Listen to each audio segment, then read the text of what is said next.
Is that precious or what? Really? Yes. So, today I would like to talk about my newest best friend.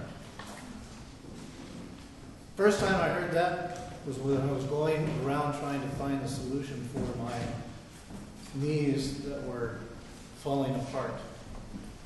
And I heard a gentleman speak to the nurse who was about to give him an injection. "You're my newest best friend." And I went, "Ay, ay, ay."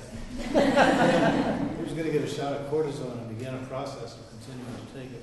So that even made it more of a ay, ay, ay. But today's consideration has to do with someone that we are all so familiar with. But most of us are familiar with this friend from a not so friendly basis. You notice the title of today's lecture has to do with something that we all do. Yeah. Liar! Liar! Hands on fire! Where's the extinguisher? I used to have to start wearing asbestos pants. So, the liar that we're going to talk about today is really a mystery. But I'll begin it in this way. My fearful thoughts must be my intuition of what is going to happen because I feel afraid. And I feel afraid that this situation needs to be feared. How many of you can identify with that? You can't? You're a liar. It's that simple. Okay. The fact is, nothing could be farther from the truth. So if you want to grow in this, I encourage you to pay attention. This could be the point where your life turns around and you start experiencing much greater fulfillment, much greater happiness, and a sense of well-being. So I have to start out with the premise of where our growth begins in the positive.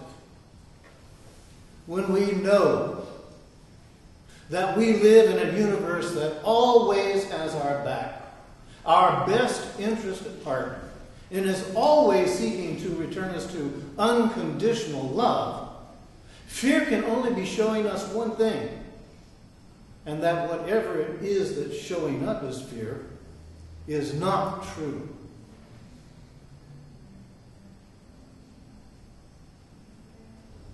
I know, think it out. Get the rationale going here. If the universe that we live in always has our back, always our best interest at heart, and is always seeking to return us to unconditional love, then fear can only be showing us what is not true with a particular situation. I'm sure most of you are familiar with Abraham Hicks. Yeah. Powerful teachings have come through that mediumship. Your fear is an indication that you are clinging to something that source within you does not claim.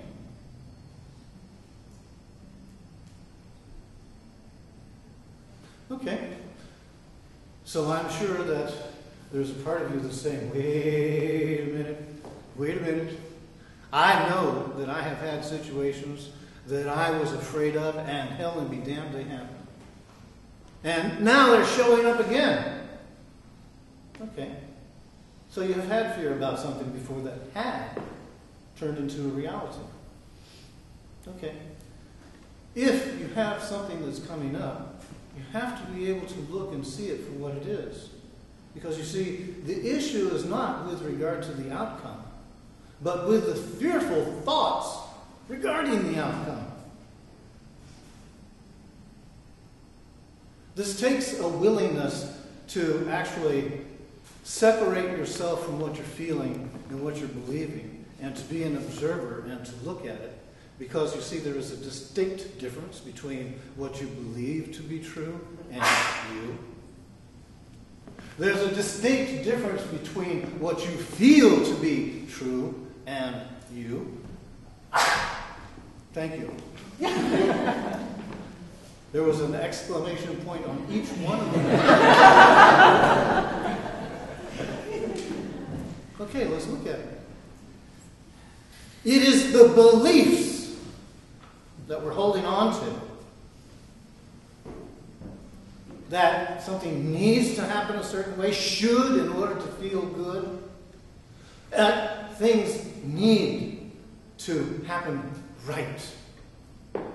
That's what's causing the fear. The belief.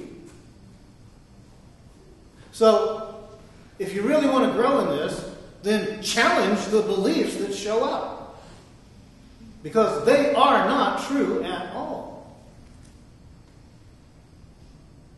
If you can begin to see that fear really is a friend, it will become your newest best friend.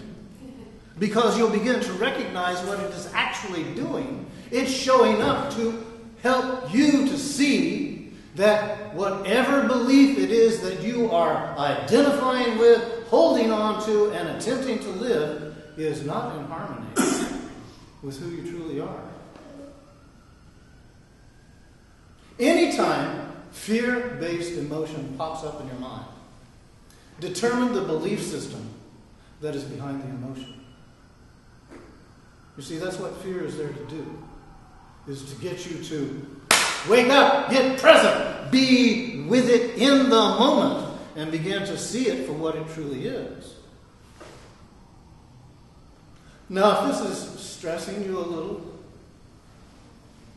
then don't become afraid that you're going to pop off in the moment. If you do, it was already predetermined.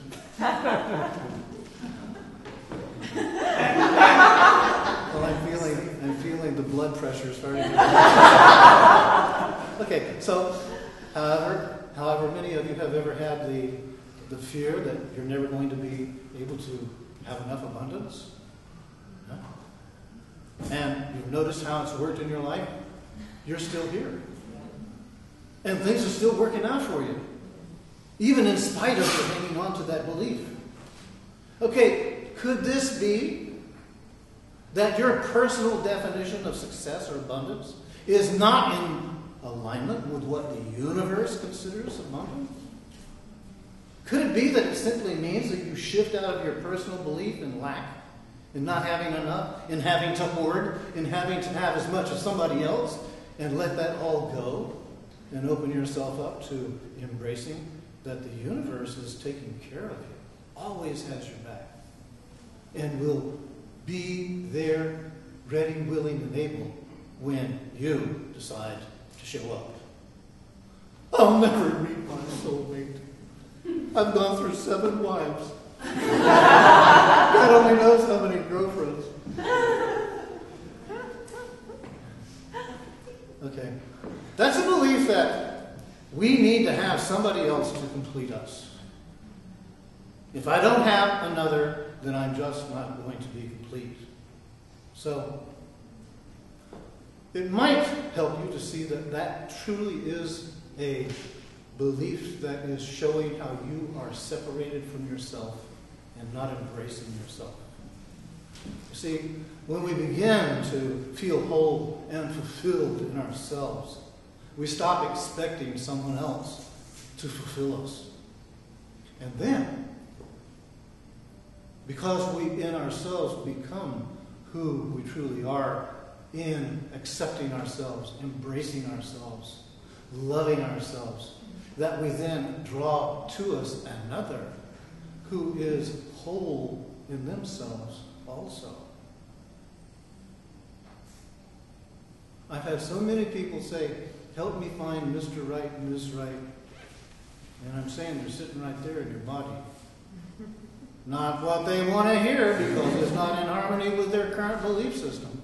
But do take this into account. How many of you are afraid that you're going to fail? Do you realize that if I didn't have this podium in front of me, you would see that I'm just shaking all over the place because I'm afraid I'm going to fail? Okay. Again, this is a skewed definition, you see. A failure of defeat, we need to turn it around and redirect it. But first you have to see it. If you don't see these beliefs, you're not going to be able to do anything positively with them. But once you do, then you can start turning this around to where it becomes an opportunity or redirection. You see, nothing ever goes wrong for us. Either we get what we set out to do, or we are redirected to something better. But if you have the belief in front of you, the filters through which you are seeing your experience, that you are afraid you're going to fail, you are destined to fulfill that belief, and that's because that's where you're putting your energy to. And then, of course, we'll just have the one that encompasses everything else. I'm afraid I'll never be as wealthy, popular, funny, intelligent, insert any adjective you'd like to here, as the people around me. This is a belief that we need to be like others in order to be liked by others and achieve some sort of standard of what a person should be. Are you ready for this next one? Yeah. You're unique. You cannot be like anyone else, no matter how hard you try. And guess what? Everyone else is unique too. Even if everybody drives BMWs and Porsches and Mercedes-Benz and Lexuses and wears the clothes, has the job, the looks. You see, you are unique. It's really a matter of letting go of these self-imprisoning beliefs and come to accept being you. Be you. You're unique. Be the unique you discover in yourself and express it. Live it. Pay attention to it. And all of this I'm going to bring up into one conclusive statement. All fears are reactions to something you believe to be true. You don't have a feeling about something if you don't first have a belief. Fear is there to tell you that you have a belief that is out of alignment with who and what you truly are. So, who's the liar in this? Not fear. Fear is your very next best friend. The liar is the belief that you're less than. Thank you.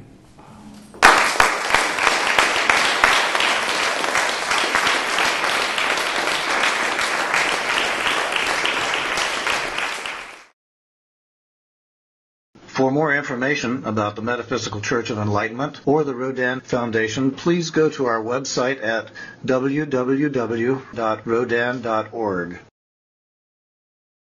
If you have been inspired by the revelations shared in these podcasts, please donate to the Rodin Foundation's ongoing efforts to help others help themselves at www.rodin.org/donate.